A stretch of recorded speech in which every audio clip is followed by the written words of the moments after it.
Book में आप लोग का हीलियम लिथियम का भी संरचना दिया हुआ है। मैं हाइड्रोजन का बतलाई हूँ, उसी तरह हीलियम और लिथियम का भी बनेगा। अब हम लोग कार्बन परमाणु का संरचना बनाएंगे। तो कार्बन का संकेत क्या होता है? C। और कार्बन जो है वह कितने नंबर पे है?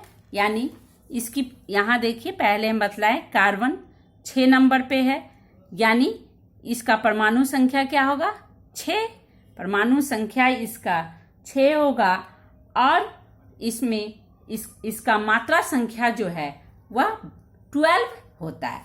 तो इसी को लेकर चले अब हम बनाए, यानी परमाणु संख्या को हम लोग नीचे लिखेंगे, यानी इसका परमाणु संख्या कितना होता है?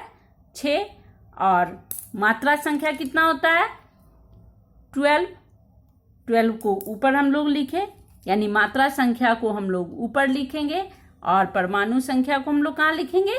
नीचे लिखेंगे। तो यहाँ पे अब हम लोग लिखे मात्रा संख्या इक्वल टू 12, परमाणु संख्या इक्वल टू 6, परमाणु संख्या इक्वल टू 6। तो इलेक्ट्रॉन कितना होगा यहाँ? इलेक्ट्रॉन बराबर 6। प्रोटॉन कितना होगा? प्रोटॉन बराबर भी हो जाएगा 6। और न्यूट्रॉन की संख्या कितनी हो जाएगी? न्यूट्रॉन बराबर क्या हो जाएगा? परमाणु मात्रा संख्या माइनस परमाणु संख्या, यानी 12 माइनस 6 इक्वल टू 6। तो कार्बन परमाणु में जो इलेक्ट्रॉन की संख्या 6, प्रोटॉन की भी संख्या 6 और न्यूट्रॉन की भी संख्या 6। अब इसका हम लोग इलेक्ट्रॉनिक कन्फ्यूगेशन करेंगे। इलेक्ट्रॉनिक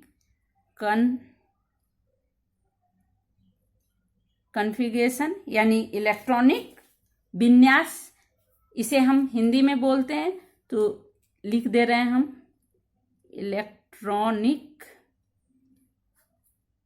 विन्यास। जब इलेक्ट्रॉनिक विन्यास करेंगे तो यहाँ इलेक्ट्रॉन जो हैं, इलेक्ट्रॉन की संख्या कितनी है? 6। यानी इलेक्ट्रॉनिक विन्यास करेंगे तो परमाणु में जो इलेक्ट्रॉन है उसी का हम लोग विन्यास करेंगे। तो पहले कक्ष में कितने इलेक्ट्रॉन रहेंगे? यानी के कक्ष में कितने इलेक्ट्रॉन रहेंगे? 2।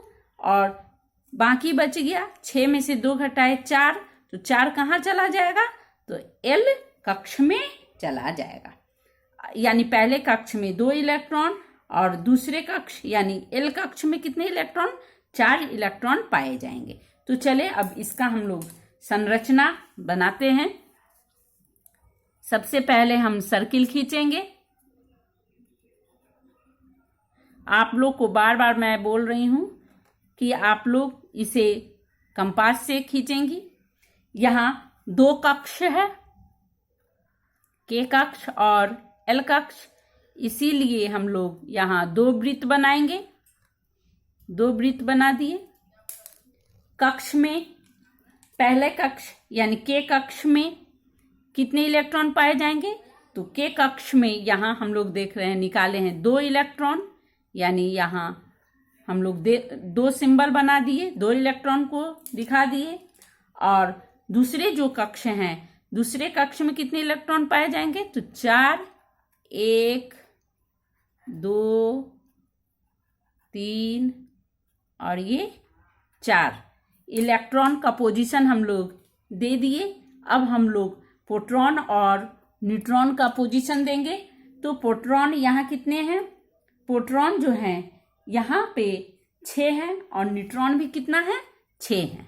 यानी यहाँ हम लोग दिखा देंगे, हम लोग सिंबल बना के, जैसे यहाँ हम लोग लिख देंगे, प्लस का चिन्ह दे देंगे। प्लस का माने प्रोटॉन। प्रोटॉन कितने हैं? प्रोटॉन जो हैं 6 हैं और न्यूट्रॉन कितने हैं? तो न्यूट्रॉन भी 6 हैं, लिख दिए। तो प्रोटॉन और न्यूट्रॉन कहाँ उपस्थित रहेंगे? केंद्रक में। इसीलिए केंद्रक में हम लोग यहाँ प्लस साइन दे के 6 लिए। प्लस का मतलब प्रोटॉन और न्यूट्रॉन, न्यूट्रॉन माने इसका हम लोग सिंबल क्या देंगे, एक राउंड कर देंगे और इस बीच का स्थान खाली रहेगा क्योंकि न्यूट्रॉन को हम न्यूट्रल है, इसीलिए इस राउंड के बीच राउंड यदि कर देंगे तो वह न्यूट्रॉन का संकेत हो जाएगा।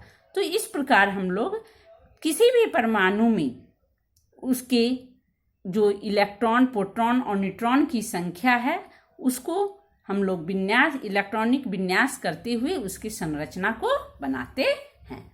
अब हम चले सोडियम परमाणु का हम लोग बनाते हैं। सोडियम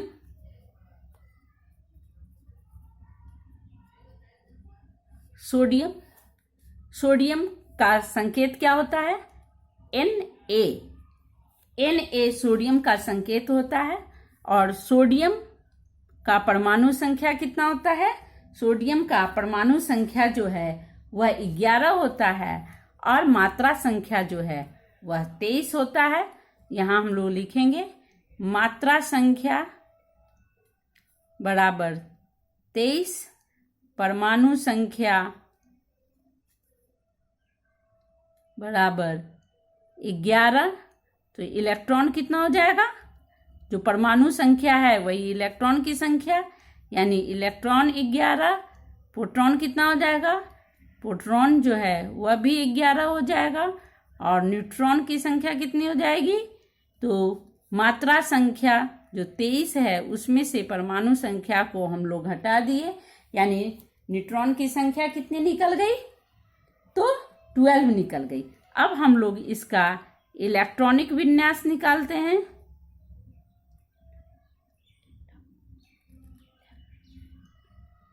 इलेक्ट्रॉनिक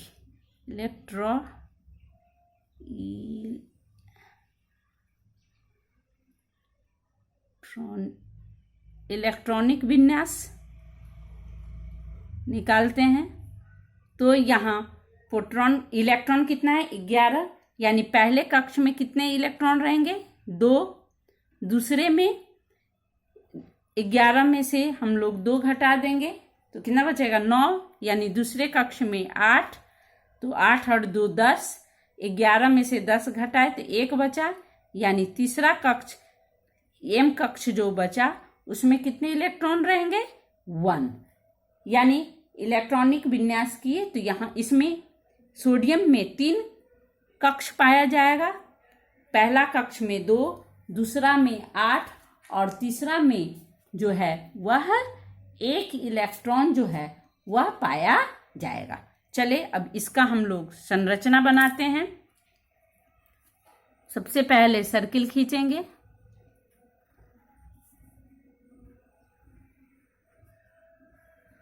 यहाँ सर्किल कितना होगा 3, क्योंकि कक्ष कितनी है 3 कक्ष है, 3 कक्ष है, इसीलिए यहाँ हम लोग सर्किल जो बनाएंगे यानी कक्ष जो बनाएंगे, कक्ष की संख्या कितनी हो जाएगी 3 हो जाएगी। ये दूसरा कक्ष और ये जो होगा ये तीसरा कक्ष।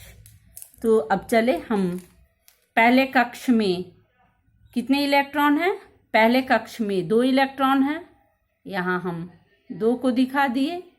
दूसरे कक्ष में कितने इलेक्ट्रॉन हैं 8 इलेक्ट्रॉन, 1 2 3 4 5 6 7, ये हो गया 8 इलेक्ट्रॉन को दिखा दिए। और जो तीसरा कक्ष है, तीसरा कक्ष में कितना इलेक्ट्रॉन है 1, यानी तीसरे कक्ष में 1 इलेक्ट्रॉन को हम लोग दिखा दिए। अब यहाँ प्रोटॉन और न्यूट्रॉन की संख्या कितनी है, तो प्रोटॉन की जो संख्या है, प्रोटॉन की संख्या जो है 11 है, यानी +11। और न्यूट्रॉन की संख्या कितनी है, न्यूट्रॉन की संख्या जो है वे 12 है, यानी 12 है। यहाँ हम लोग दिखा दिए +11 माने प्रोटॉन 11, और यहाँ सर्किल बना के 12 लिखे, यानी न्यूट्रॉन की संख्या कितनी है 12 है। तो इस प्रकार जितने भी परमाणु हैं उनका हम लोग परमाणु संरचना बना सकते हैं। मैं कुछ आप लोगों को परमाणु का परमाणु संख्या दे देती हूँ और आप लोग इसे बनाने की कोशिश करेंगी। मैं उम्मीद करती हूँ कि आप लोग से अवश्य ही बनेगा। जैसे यहाँ हाइड्रोजन में कक्ष कितने हुए थे? 1। हीलियम में कक्ष यानी 2, इसका परमाणु संख्या 2, इसलिए कक्ष में पहला कक्ष में इलेक्ट्रॉन कितने पाए जाएंगे? तो 2 पाए जाएंगे। लिथियम का परमाणु संख्या है 3, यानी कक्ष कितने होंगे? इसमें 2 होंगे। पहले कक्ष में 2 इलेक्ट्रॉन और दूसरे कक्ष में 1 इलेक्ट्रॉन। उसी तरह बेरिलियम जो का परमाणु संख्या 4 है, इसीलिए इसमें पहले कक्ष में 2 इलेक्ट्रॉन और दूसरे में भी 2 और 2 4। बोरॉन में पहले कक्ष में 2, 5 में से 2 घटा दिए 3 बचा, तो यहाँ दूसरे कक्ष में कितने इलेक्ट्रॉन चले जाएंगे? तो 3 इलेक्ट्रॉन। कार्बन का परमाणु संख्या 6, यानी पहले कक्ष में कितना इलेक्ट्रॉन? तो 2 इलेक्ट्रॉन और 6 में से 2 घटा दिए 4 बचा। 4 कहाँ चला जाएगा? दूसरे कक्ष में। उसी तरह नाइट्रोजन का परमाणु संख्या 7, यानी पहले कक्ष में 2 इलेक्ट्रॉन, 7 में से 2 घटा 5 कहाँ जाएगा? तो दूसरे कक्ष में। उसी तरह ऑक्सीजन का 8 है परमाणु संख्या, पहले कक्ष में 2 इलेक्ट्रॉन, 8 में से 2 गया 6 कहाँ जाएगा? तो दूसरे कक्ष में। उसी तरह फ्लोरीन का इलेक्ट्रॉनिक विन्यास करेंगे तो पहले कक्ष में कितना इलेक्ट्रॉन? 2, 9 में से 2 घटा दिए 7 कहाँ जाएगा? दूसरे कक्ष में। नियॉन का परमाणु संख्या कितना है? 10, तो पहले कक्ष में 2, 10 में से 2 घटाए 8 कहाँ जाएगा? दूसरे कक्ष में। अब सोडियम का परमाणु संख्या कितना है? 11 है, तो पहले कक्ष में कितने इलेक्ट्रॉन होंगे? 2, तो 11 में से 2 घटाए तो कितना बच गया? 9 कहाँ जाएगा? तो दूसरे कक्ष में। लेकिन शर्त क्या है कि बाहरी कक्ष में कितने इलेक्ट्रॉन रहेंगे? तो 8 से अधिक नहीं रह सकते, इसीलिए हम लोग यहाँ 8 लिखे। 2, 8, 10, 11 में से 10 घटाए 1 बचा, 1 कहाँ जाएगा? तो तीसरे कक्ष में जाएगा। तो इसी प्रकार और भी तत्व का मैं नाम दे दूंगी, आप लोग उसका संकेत भी दे दूंगी, उसका इलेक्ट्रॉनिक विन्यास भी दे दूंगी। आप लोग उसका संरचना खुद बनाएंगी। जहाँ दिक्कत होगा डाउट क्लास में आप लोग पूछेंगी।